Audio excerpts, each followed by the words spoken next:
بسم الله الرحمن الرحيم الحمد لله رب العالمين والصلاة والسلام على أشرف المرسلين وعلى آله وصحبه أجمعين.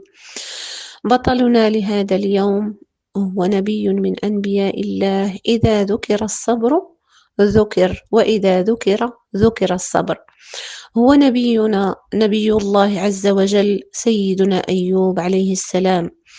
يقول الله عز وجل في كتابه العزيز: وأيوب إذ نادى ربه أني مسني الضر وأنت أرحم الراحمين فاستجبنا له فكشفنا ما به من ضر وآتيناه أهله ومثلهم معهم رحمة من عندنا وذكرى للعابدين. كان سيدنا أيوب بشرا مثل البشر، لا يختلف عنهم إلا بدماثة أخلاقه وسعة بره وطلاقة وجهه وكثرة إحسانه إلى الخلق. آتاه الله مالا وفيرا من كل صنف، فكان ينفقه على الأرامل والمساكين والأيتام، ويقري الضيف ويعين الملهوف ويصل به الأرحام. لكن المولى عز وجل يبتلي عباده الصالحين بأنواع البلاء، فيختبر شكرهم ويبلو صبرهم، يرى حالهم عند البسط وعند القبض، عند المنع وعند العطاء، في السراء وفي الضراء. وبعد سنين طويلة في البسط ابتلاه الله عز وجل بالمنع، وامتحنه بذهاب المال والأهل. قال ابن عطاء الله السكندري: ربما أعطاك فمنعك، وربما منعك فأعطاك، ومتى فتح لك باب الفهم في المنع صار المنع عين العطاء.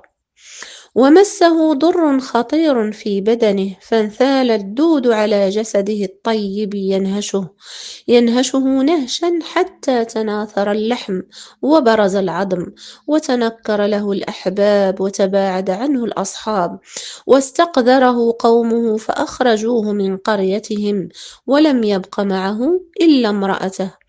لم يكن مرضا عارضا. قال النبي صلى الله عليه وسلم: إن أيوب نبي الله لبث به بلاؤه 18 سنة، فرفضه القريب والبعيد. وقال صلى الله عليه وسلم كذلك: أشد الناس بلاء الأنبياء، ثم الصالحون، ثم الأمثل فالأمثل. بعد المدة التي كتب الله له أن يقضيها في البلاء يمن المولى الكريم بالعطاء، ويطلق اللسان بالطلب ليجود بالشفاء. رحم الله ابن عطاء الله السكندري، فقد قال: متى أطلق لسانك بالطلب فاعلم أنه يريد أن يعطيك. ونادى سيدنا أيوب عليه السلام ربه قائلا: إني مسني الضر وأنت أرحم الراحمين. أي طلب وأي أدب! بالله عليك أختي، أتشعرين بأنه تعب أو ضجر؟ أتشمين من خلال هذا النداء رائحة عدم الرضا وانعدام الصبر؟ والله ما هناك شكوى ولا تأفف من البلوى، بل هي النجوى حينما يناجي الحبيب حبيبه.